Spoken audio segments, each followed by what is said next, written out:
11 দলীয় জোট ছাড়তে বাধ্য হয়েছিল ইসলামী আন্দোলন। জামায়াত নেতার বিস্ফোরক দাবি, আমেরিকার চাপ, জোটে যেন মৌলবাদ না থাকে। দেশের জোট রাজনীতিতে নতুন করে আলোচনা সৃষ্টি হয়েছে ইসলামী আন্দোলন বাংলাদেশকে ঘিরে। 11 দলীয় জোট থেকে দলটির সরে যাওয়ার পেছনে আন্তর্জাতিক চাপ কাজ করেছে বলে দাবি করেছেন বাংলাদেশ জামায়াতে ইসলামীর এক কেন্দ্রীয় নেতা।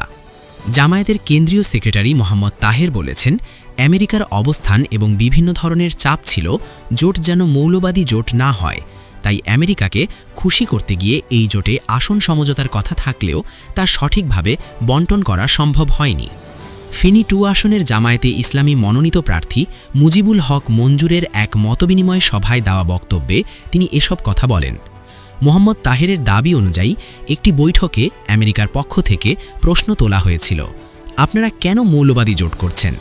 এর জবাবে তিনি বলেছেন, জামায়াত মৌলবাদ বাদ দিয়ে একটি জাতীয় জোট গঠনের চেষ্টা করছে।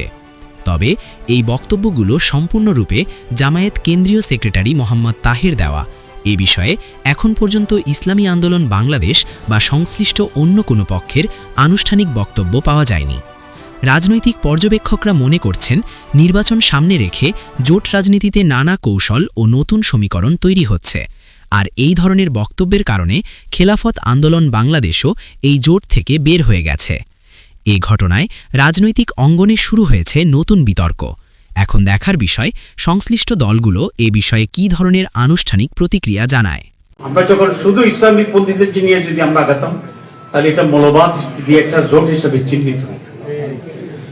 আমরা যখনই অন্যদেরকে নেওয়া শুরু করছি, তখন এটা একটা জাতীয় জোট হিসেবে রূপান্তরিত হয়েছে। ঠিক আছে, আমরা যখন প্রথম জোট তো হচ্ছে আমাদের চরমনের সাথে। তো আমেরিকান এম্বাসিতে আমি গেলাম, বলো যে তোমরা তো মৌলবাদীদের সাথে আসো, এটা কেমন কথা? আমি বলছি এটা কোনো অসুবিধা নেই, তাদের ভিতরে যে কিছুটা এক্সট্রিমিজম আছে আমরা ওদেরকে ওখান থেকে দূরে আনতেছি। তাই ঠিক আছে।